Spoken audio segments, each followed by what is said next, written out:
Hi folks, Aubrey Trail here. I'm Bailey, Audrey on Tinder, and a few other names because I have warrants, but this really isn't about me. This is about Sydney. Sydney Loofe did not show up to work on November 16th, and now Lincoln police are asking for the public's help in finding two people in connection to her disappearance. I just want the family to know that I'm truly sorry and I didn't have anything to do with this. You pretty much blatantly said that we murdered this girl, but I'd be goddamned if I'm gonna be stand here and be accused of doing something to someone. On the evening of November 15th, 2017, Sydney Loofe of Lincoln, Nebraska, posted a selfie with a caption, "Ready for my date." That was the last thing she would ever post. When she didn't turn up for work the next day, her co-workers tried calling, but Sydney never replied. Looking into her social media, police discovered she'd been messaging with a woman on Tinder, whom she'd met for a date a few days earlier. It was Audrey, the mysterious Tinder date, who she also planned on meeting that night. Following Sydney's phone, the trail led to a couple's apartment a few miles away. Aubrey and Bailey, who went by Audrey on Tinder, were nowhere to be found, but the strong smell of bleach in the apartment was enough to make investigators believe Sydney hadn't just disappeared. It would take over a week to find the runaway couple, who claimed they were innocent on videos posted on social media, but once they were in custody, phone locations led police to an isolated road. There, inside 13 different garbage bags, Sydney Loofe was found. What happened after Sydney posted that selfie? Who was Audrey, the mysterious Tinder alter ego created by the couple? And how did this twisted story really unfold? Let's dive into the terrible disappearance and murder of Sydney Loofe.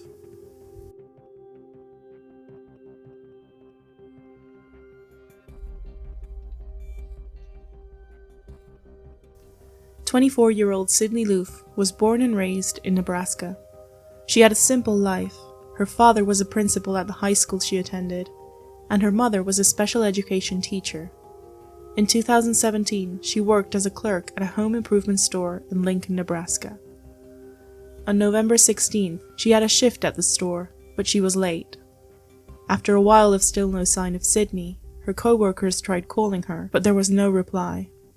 Hours went by with no calls or texts, and by that point, her family was getting anxious as well. After hours of absolutely no sign of her, the family went to the police and filed a missing persons report. Sydney's last contact with the world seemed to be a selfie she uploaded with the caption, "Ready for my date." When asked about this date, her friends mentioned a woman Sydney had met on Tinder. They met a few weeks before and went on a first date. Things seemed to go well, and the two were arranging to see each other again.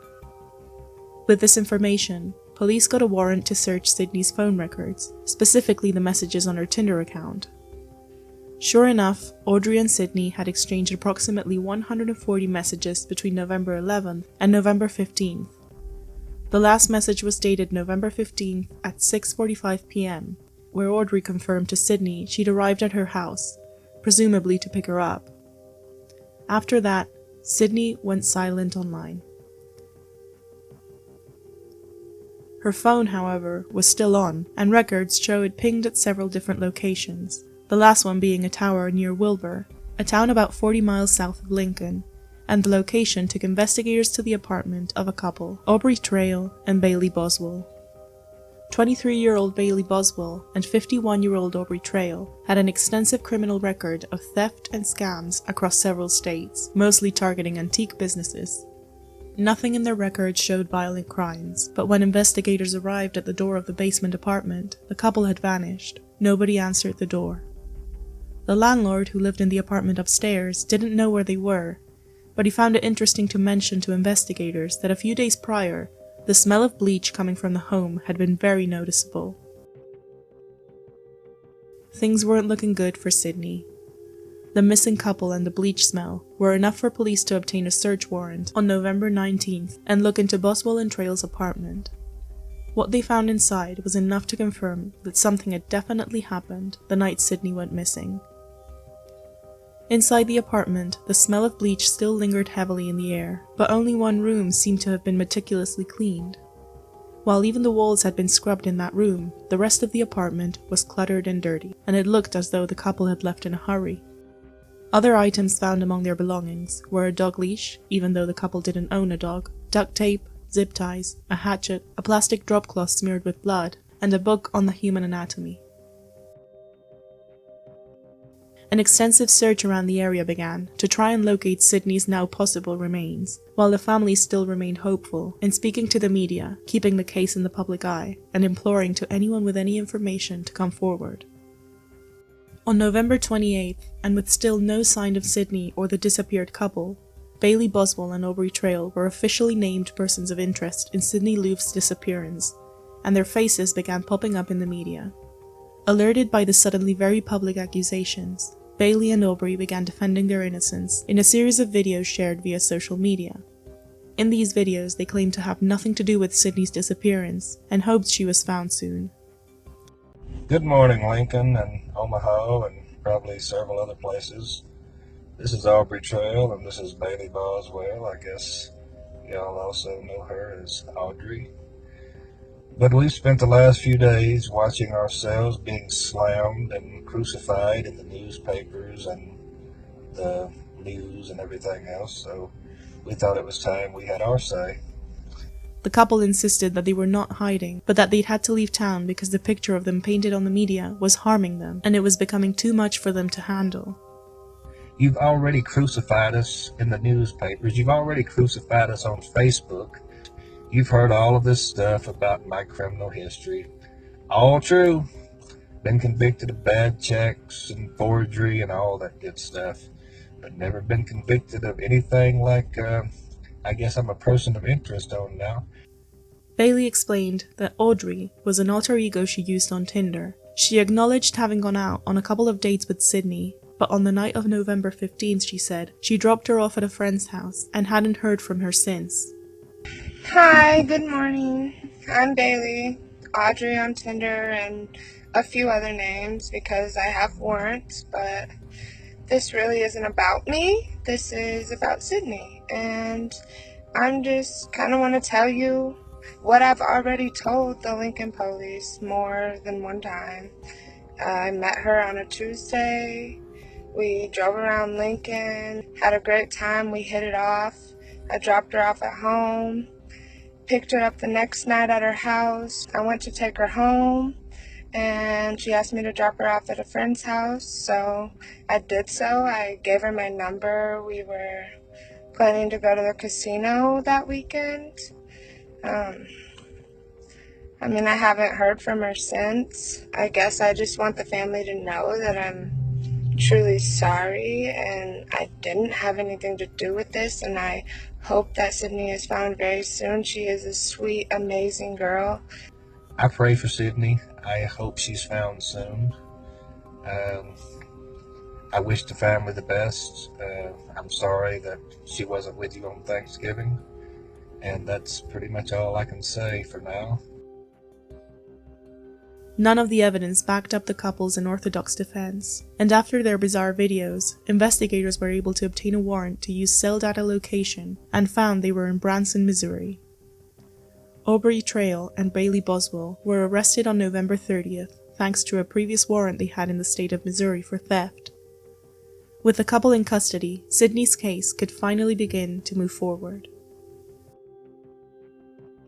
The first thing investigators looked into was Bailey and Aubrey's phones to retrace the real steps they took on the night Sydney went missing. Contrary to what Bailey had said in her Facebook video, her phone showed that on November 16th, when Sydney was reported missing, she had driven around 200 miles through several dirt roads in rural Clay County, Nebraska. Police followed the map to the locations Bailey's phone pinged and finally found Sydney. However, they never imagined how they would find her. 13 separate bags were scattered around the roads where Bailey drove around that day. Sydney's distinctive tattoos left no doubt. The missing young woman had been murdered. The autopsy later revealed the cause of death appeared to be suffocation, and bruises on her body confirmed there had been a struggle at some point. Aubrey and Bailey's stories drastically changed from that moment on, and they no longer claimed they were being wrongfully accused. However, the story began taking very twisted turns and would lead up to a trial full of bizarre developments. When he was arrested, Aubrey Trail confessed almost immediately. According to his story, he had an intimate encounter with Sydney and 2 other women. Things got out of hand, and he accidentally strangled her. Seeing what had happened, he panicked and decided to get rid of the body. Bailey, he said, had only helped him by disposing of Sydney's body, but hadn't been involved in the encounter. Bailey confirmed the story and stated that she was in the living room while Aubrey and the 3 women, including Sydney, were engaging in what they both insisted were consensual activities. But when fact-checking the story, investigators ran into many pieces of evidence that suggested things had gone very differently. There was no evidence found in the home that suggested the presence of other people, male or female. Only Aubrey, Bailey, and Sydney's DNA was recovered at the scene. Several text messages were recovered from Bailey's phone from her conversations with Sydney, and at no point in the chat is Aubrey, any other women or men, mentioned. It seemed that Sydney thought she was just meeting the woman she knew as Audrey. Surveillance footage also helped deconstruct the story the couple were trying to state as the truth. Aubrey is seen at the store Sydney worked just hours before she and Bailey were supposed to go on their date on November 15th. In the footage, he's seen watching Sydney and hanging around the parking lot after leaving, which leads investigators to believe the murder was premeditated, and they knew exactly what was going to happen to Sydney that same night. Aubrey Trail and Bailey Boswell were returned to Nebraska and charged with first-degree murder, conspiracy to commit murder, and improper disposal of human remains. Aubrey pled guilty just to the last charge, but he insisted he had not intended to kill Sydney. Bailey, on the other hand, pled not guilty to all 3 charges against her. Aubrey Trail's trial started in June of 2019, and this is where his initial story came crumbling down. As well as the physical and digital evidence, 3 women took the witness stand and uncovered a very complex truth. Bailey and Aubrey were starting somewhat of a cult. The 3 witnesses, who have remained anonymous to the public, testified they too met Bailey on Tinder, just like Sydney. After meeting with her, they were introduced to Aubrey, whom she described as her boyfriend. The girls were treated to expensive clothes, manicures, parties, and even given cash.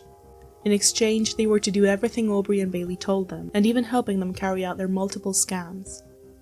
After a while, Aubrey and Bailey became so controlling that they'd even lock the women up in their home and require they ask permission to do almost anything. But the strange cult-like behavior didn't stop there. The witnesses said Aubrey described himself as a vampire, and the women were witches who belonged to his cult. He told them he had superpowers, such as mind reading and the ability to fly. In order to become more powerful, he had to torture and kill someone. The 3 witnesses left what they described as a cult before November and confirmed they never saw Aubrey or Bailey actually kill someone. However, when the news about Sydney's disappearance came out linked to their names, it all felt very familiar. FBI agents testified that when their couple were in jail awaiting trial, they had passed encoded notes to coordinate their stories. Aubrey would take all the blame, and Bailey would be painted as an innocent bystander. But this was nothing compared to what would happen one day in the middle of the trial. While a witness was being called to the stand, Aubrey attempted to take his own life in the middle of the courtroom, after shouting that Bailey was innocent. Aubrey Trail survived, and after a brief stay at the hospital, the trial continued. When he got back from hospital, Aubrey took back all of his previous statements and said it was all lies. He still insisted that Sydney's death had been an accident. Since he was a thief and a scammer, killing someone had never been something he desired to do. During the 3 weeks the trial lasted, Aubrey suffered 2 heart attacks and a stroke, as well as his attempt at taking his life. But in the end, the jury found him guilty on all counts, and he was sentenced to death.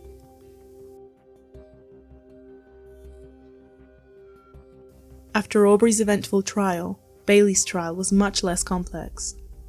The physical evidence against her was much more solid than in Aubrey's case, and in October of 2020, she was found guilty of all 3 counts.